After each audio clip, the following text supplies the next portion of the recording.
Родителите на ученици кои вршат насилство во училиште ќе се соочат со казна од 250 евра според новите измени што се подготвуваат во Законот за основно образование, соопшти министерката Весна Јаневска.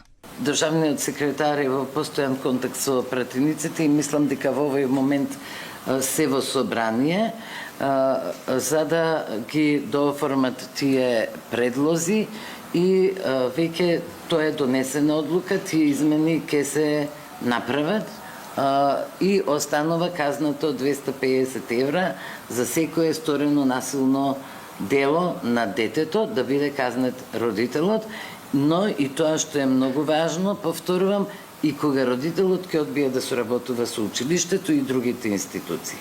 Од друга страна, опозицијската СДСМ бара одговорност од министерката Јаневска по повеќето случаи на насилство во училиштата и интернатите.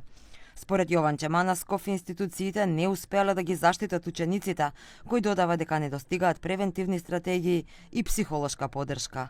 Тој бара и разрешување на директорите, кои не реагирале на инцидентите и предлага итни мерки за зголемување на безбедноста во училиштата.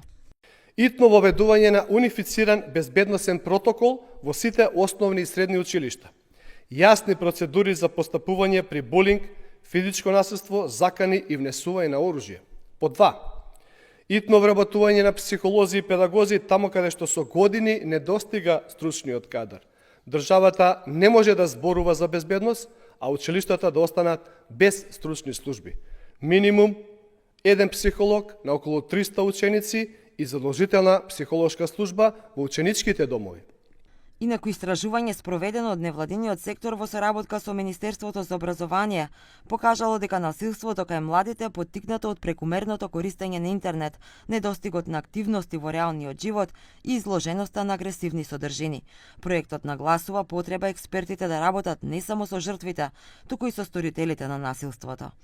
Драги Змијанац од детската амбасада Меѓаши истакна дека насилството кај нас не е само физичко, туку и вербално, но и кибернасилство.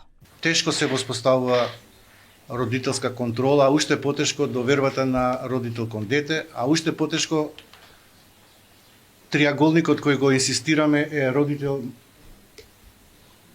училиште, ученик. Мора да ги сензибилизираме децата кога се случува насилство. Вие се сеќавате, имавме една кампања порано и зборовите може да повредат, да ги сензибилизираме децата дека секое насилство создава проблема, посебно кога станува збор за дисперзирање, односно споделување на компрометирачки фотографии на социјалните мрежи. Во последно време во земјава се случија повеќе инциденти на насилство или булинг врз деца.